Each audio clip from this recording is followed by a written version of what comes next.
The world's first personalized mRNA vaccine for the skin cancer melanoma is being tested on patients in the UK in final phase 3 trials. The vaccine is created to match the genetic signature of the patient's own tumor. It works by identifying proteins unique to each person's cancer and then uses the same technology which created some COVID vaccines called mRNA to prime the immune system to attack the cells.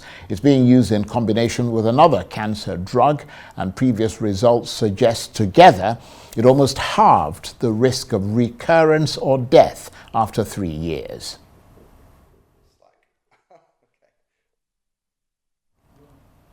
More on that story in a moment, but first, reactions have been pouring into the overturning of the American film producer Harvey Weinstein's 2020 conviction for rape, with several actresses saying it's unfair to survivors and some of those who've made public allegations against Mr. Weinstein, saying they are in disbelief. New York's highest court ruled that during his trial 4 years ago, prosecutors had been unfairly allowed to call witnesses whose accusations were not part of the charges against him. Mr. Weinstein is still in prison, though, due to his conviction in a separate rape and sexual assault case for which he was sentenced to 16 years by a Los Angeles court last year. The case against him was a landmark moment in the Metoo movement, but now the New York Court of Appeals has ordered a new trial, saying the original had been prejudiced by witnesses with claims unrelated to the charges at hand.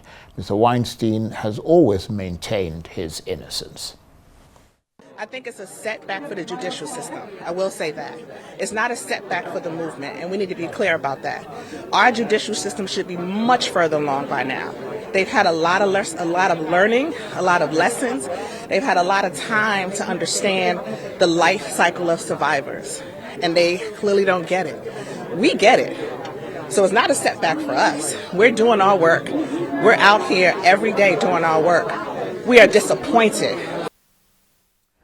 The founder of the Me Too movement there. Well, for more on those stories, I'm joined now from London by Arise correspondent Lape Olarinlola. Good to see you, Lape. Let's start with the story of that personalized vaccine. Talk us through that and how it works. I understand it's tailor-made to the individual. Absolutely. It's been described as a game-changer jab, but it's not just any old vaccine. This vaccine has the potential to effectively reduce the risk and the spread of not just skin melanomas, but also lung, kidney and bladder cancers as well. In the UK currently, over 200,000 people are diagnosed with this type of cancer, that is skin cancer, on a yearly basis. So you can imagine how much of a potential silver bullet this could be for not just the healthcare system, but also those families who are dealing with loved ones and those directly dealing with the fear of having to live with cancer. Now, the way it works is quite interesting. It's customized to each individual using the instrument of artificial intelligence to almost mimic those cancer cells. When it's, of course, identified by the immune system, what it then does is, of course, it makes sure that the immune system is able to fight these cancers from spreading. Like you rightly pointed out, it is in the third trial stages, and there's said to be 60 to 80 patients undergoing those trials, many of whom will not know if they are being given the jab or not. Others would be given a placebo as well.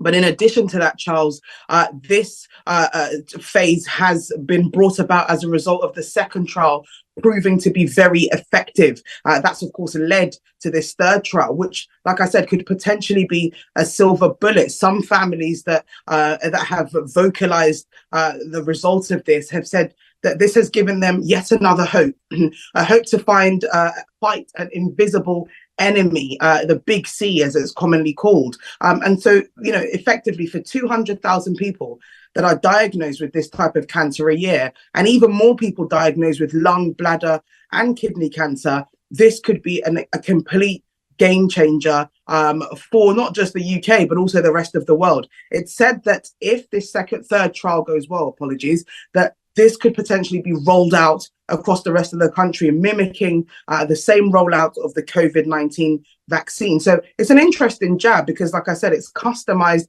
it's personalized to each individual, something that we've never seen done before with vaccinations, and could be the start of a medical miracle across the board.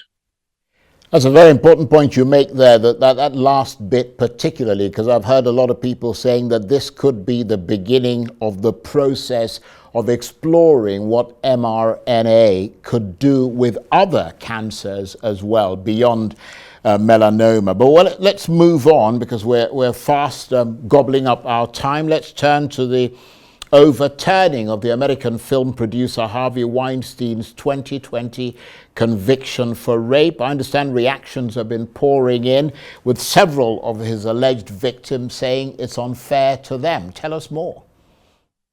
As you can imagine, Charles, yes, this of course has garnered the reactions that everybody has imagined, many of whom have expressed their disappointment, their sadness, not just in the overturning, but also in the judicial system as a whole in America. This is something that many people said that they felt that this was a nail in the coffin for Harvey Weinstein. The sheer amount of women who came forward, the convincing evidence they had against him, all for it to be overturned. So it has, thrown a spanner in the works for many of those people. Again, like I said, many of them vocalizing their feelings and emotions. But actually, this is not the end. This is one of a couple of his charges. Like, you've rightly pointed out that he is currently facing a 16-year jail term for a separate offense. So for many people, it's disappointing, but it's not completely, he's not completely out of the woods just yet. But it does raise the question for many people